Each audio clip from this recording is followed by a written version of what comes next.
Hello guys, and welcome back to the channel. So in this video, we're going to talk about why Palantir might crash after earnings. And I wish that this was clickbait, and I kind of had the idea to do a clickbaitish video. But when I went through the numbers, I actually saw that this is unfortunately a real possibility. So it's going to be a very interesting video. If you like this content, as always, please make sure you hit the subscribe button. And if you want to go ahead and support the channel and get access to exclusive content like my stock market strategy or my Patreon evaluation model, then please make sure you check out Patreon and you support the channel for $5 a month. So let's begin the video. By the way, I'm testing a new setup and I am not sure. Last time I recorded very late in the evening and my camera was frozen the whole video. So I would really appreciate if you let me know in the comments if the setup is working and if you can see me and you can see everything. So thank you so much. So here we go. You have to understand one thing about Palantir before we go into this video, and that is that nobody is actually debating if Palantir is a great company or not. This is what I realized when I was looking at the numbers. So even if somebody has negative comments about Palantir, it is a negative comment usually on the valuation of the company and not actually how good Palantir is or how well they are doing. So this is very important to understand, because I believe it's very hard to not say that Palantir is not doing good or that Palantir is not a fantastic company. They have no debt on the balance sheet. You know, they are cash flow positive and they're getting a ton of new customers. So it's very hard to not like what the company is doing. But I believe a lot of investors don't like the company's valuation. And it's really important for you to understand that if you are buying Palantir at these prices, you are betting on exponential expansion. And even if the company does well in the future, it's not good enough for you. They have to really knock it out of the park, and just normal, or that they're doing good, is not going to cut it. So this is very important to understand. Now we're going to go over the valuation. And this is where it becomes interesting. This is the model that you can find on Patreon. And if you click File and make a copy, then you can save it for yourself and then you can play around with it. Very important first points. The fields that are marked yellow, it's how things were in May 2022. That is when I first made this table.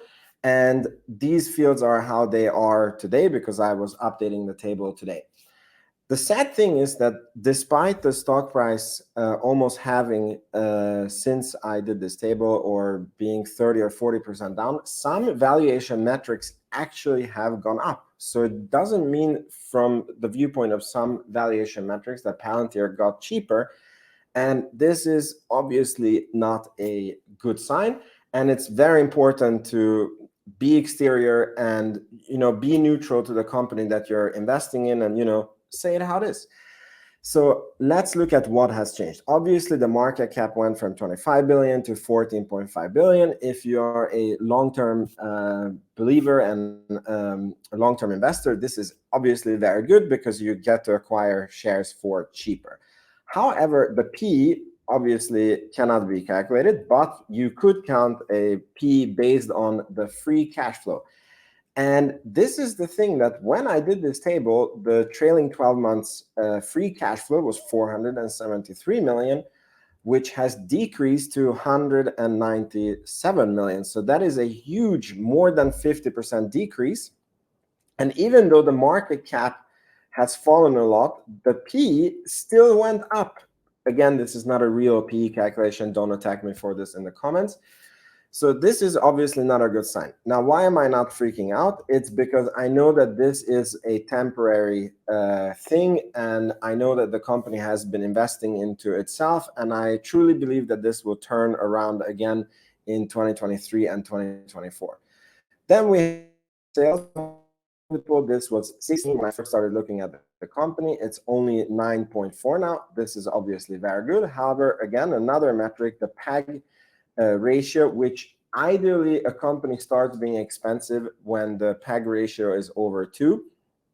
And because Palantir has been slowing down, and I updated this table to be more conservative, And instead of counting with 30% year-over-year expansion for the foreseeable future, I started calculating with 20% year-over-year.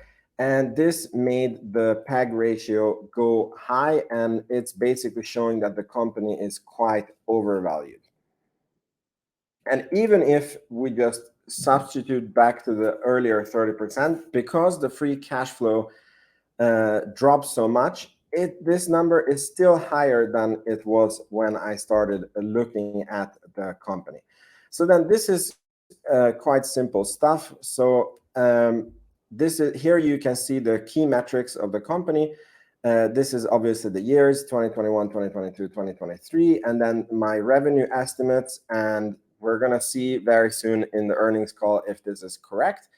Then this is my guesstimates for the operating income, then how much share dilution they're going to do. This is the share count. And I am interested in two data points: what I think the stock price is going to be worth in 2025 and in 2030. So you can see that based on, I am calculating on adjusted free, not adjusted, but I'm calculating on free cash flow. So this is not real earnings of the company. This is free cash flow. And you could say that this is a very bullish way of calculating, and I would agree with you. So you have to keep in mind, this is why you can get access to this on Patreon and then play with the table yourself. So I agree that this gives a very bullish bias to the valuation. So keep that in mind. Then this is also something that I changed, because obviously in 2022 things were not as bearish as they are now, and the growth projections were higher. So I changed that in 2025. I think the company can have a 40 PE. Again, this is calculated based on the free cash flow, and this would give it a market cap of 32 billion. And based on the amount of shares, including the dilution, that would be a share price of $14. Now, if we do the same for 2030, then you would get a market cap of 81 billion and a share price of $30. Now, here's what I really like with this table. So you have this question, obviously, should I invest? And here you can put in the amount of percentage that you're happy with year over year. And I explain it in all of my videos that I like to shoot for the fences, but I understand that I can make miscalculations and some things just don't come through. So I am very happy with, a 10-15% year over year return on the money. However, I would like to see that the investment has the potential to grow 30% compounded annual return. So if that is the logic, the stock price for me, for the stock to be a very good buy, it would have to be below $6.36. It is currently a little bit above this. And if I want the same, so 30% compound annual growth on the investment up to 2030, the stock price would have to be $2.83. But again, this might look very scary, but here you can change and say, okay, I'm happy with only 20% return, compounded annual return, which is really good. I'm very, very happy if this happens. Then you can see the stock is a buy if the price is below $8 up to 2025, and 581. I think that's insane if you can get a, 7-year, 20% compounded annual growth on an investment. That is fantastically good. And the stock price was near this at the bottom. So that is crazy good. Now, here are some other sad things that we need to address when we talk about Palantir earnings. And this is a breakdown of their quarterly earnings. And again, unfortunately, this is going to sound bad, but I'm going to explain why this is not as bad, or why you shouldn't freak out. But if you look, Palantir's revenue has been growing quarter over quarter, so that's very good. Here you can see the year-over-year growth of each quarter. But the problem is that you see it starts with 49%, then it decreases to 36, 34, 30, and it just keeps decreasing. And now we're down to 16%. And again, this is what I told you, that nobody is debating if Palantir is a fantastic company. What people are debating when it comes to the share price of Palantir is if you're going to get an explosion of business activity and the AI industry is going to be this new S-curve that is going to be super hot, or they're just going to grow normally, like a 10% year, very stable growth. And honestly, right now we are trending toward that. So if this trend is continuing, then this investment, if you have invested, is going to be a flop. And you can say the same to the adjusted operating margin. This is where you take out the stock-based compensation because it's not a cash item in the bookkeeping. And you can see it was 34%, 30%, 29, 28, 27, 23. And the projection for Q4, which is the company's own projection, is down to 15%. So this is a very worrying trend if you're a Palantir bull.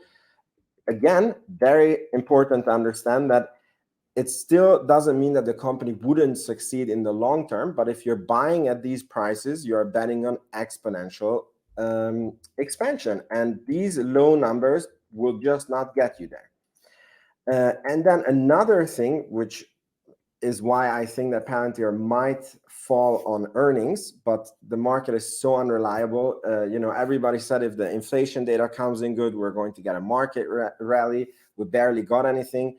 Maybe all the bad news in Palantir is priced in, but if the management guided numbers come in, even the adjusted operating profit is going to be 74 million, which is a 40% decrease compared to last year. So this is a very not good. There's just no other way of saying it. So now you would be very correct to ask, why are investors not freaking out if the numbers are so bad? I mean, obviously, some are freaking out because the stock price doesn't go down by itself. But here are some of the reasons why, for example, I am not freaking out. And Palantir has been executing really, really well in Ukraine.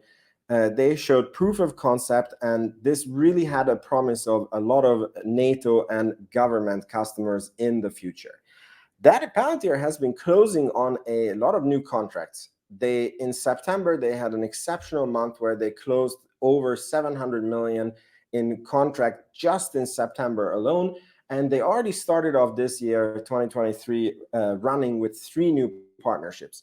However, it's also really important to understand that while these things look exceptionally good in headlines, and we're very happy to read them as Palantir investors, Palantir's business strategy is that they acquire a customer.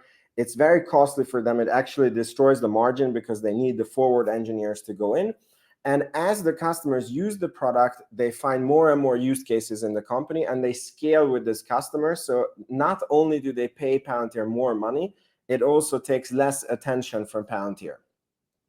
So that means that if they're acquiring customers today, then that's next year's and the year after and the year after's, growth and income and profits. So you can become very bullish reading these things, but you have to understand that these new partnerships and new contracts almost don't do anything in the current quarter. And the biggest reason why investors are not freaking out is because Palantir keeps growing its new customer number very, very nicely. This is exactly what I was just explaining, that for Palantir to grow and to start growing exponentially, it needs new customers, which doesn't necessarily equate to income in the current quarter, and it actually even destroys the margin. So what you want to see is Palantir growing the customer numbers very nicely, and that's exactly what you're saying. That's exactly what you're seeing, and this is a sign that there is a very bright future ahead in years to come from now. So what do I think? Am I bullish? Am I bearish? Obviously, I'm a big Palantir bull, and that is because I do believe the industry is going through an S-curve. AI is the thing of the future. I'm sure that your YouTube feed has been full with ChatGPT and all different AI stuff. And based on this, the stock price is very, very cheap. And I feel this is a second thing, because as an investor, I always look at risk reward, right? So I feel that even if the story doesn't play out, so let's say that Palantir is not going to go into an exponential growth, it's just going to slowly grow. it's a fantastic company. It's already cash flow positive. There is zero risk of bankruptcy. And I feel that my money is going to be safe. I feel that a worst case scenario for the Palantir investment is that I invest at $8, and in 5 years, the stock is going to be between $8 to $9. This is a possibility, and I'm okay with that possibility.